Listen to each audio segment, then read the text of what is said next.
ఇంట్లో వచ్చిన సమస్య ఏమైపోయిందంటే ఈ పదవులు వచ్చాక కళ్ళెదురుగుండా కనబడుతున్నది. ఇక్కడ మనం సామాజికంగా లెక్కేయం కానీ అక్కడ కనబడుతుంది ఫీల్డ్లో. ఇప్పుడు సింపుల్ అండి. ఇవాళ నేను ఉన్నాను, నాకెవరో ఫోన్ చేస్తారు. ఫోన్ చేసి కొంచెం ఈ పని చెప్పు, నాకు ఇదివరకు తిరుపతిలో పని చేశాను కదా, ఎవరైనా కొంచెం దర్శనం చెప్పంటే నేను పైన వాళ్ళకి చెప్పి పంపించడం ఏర్పాటు ఏదో చేపిస్తా. ఇప్పుడు నన్ను అడిగారు అనుకో, నేను చేయించలేను అంట. ఇప్పుడు నాకు ఫోన్లు చాలా తక్కువ వస్తాయి. ఇదివరకు నా ఫోన్కి ఎడతెరిపి ఖాళీ ఉండేది కాదు. తిరుపతి అనే కాదు, ఎక్కడ చేసినా ఏదో ఒకటి పరిష్కరిస్తాం. ఎందుకు ఫీల్డ్లో ఉన్నాం కాబట్టి, సమస్య పరిష్కరించే వాళ్ళం కాబట్టి. వందల కొద్ది ఫోన్లు రాత్రి పగలు తేడా లేకుండా మోగుతూనే ఉండేది.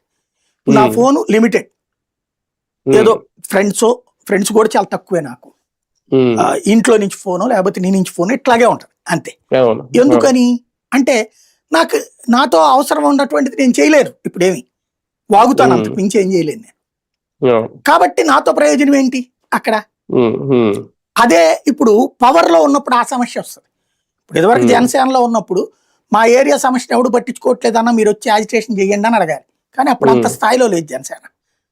అప్పుడు ఆ పని తెలుగుదేశాన్ని అడిగారా, లేకపోతే ఏదో నడిచిపోయింది అది. ఇప్పుడు వచ్చేటప్పటికి పవర్ లో ఉన్నారు. పవర్ లో ఉన్నప్పుడు ఒక 60 ఏళ్ళలోకి వచ్చినటువంటి ఒక వృద్ధుడు పెన్షన్ ఇప్పించాయా, నేను కాపునేనయ్యా, లేకపోతే నేను పవన్ కళ్యాణ్ అబ్బానేనయ్యా,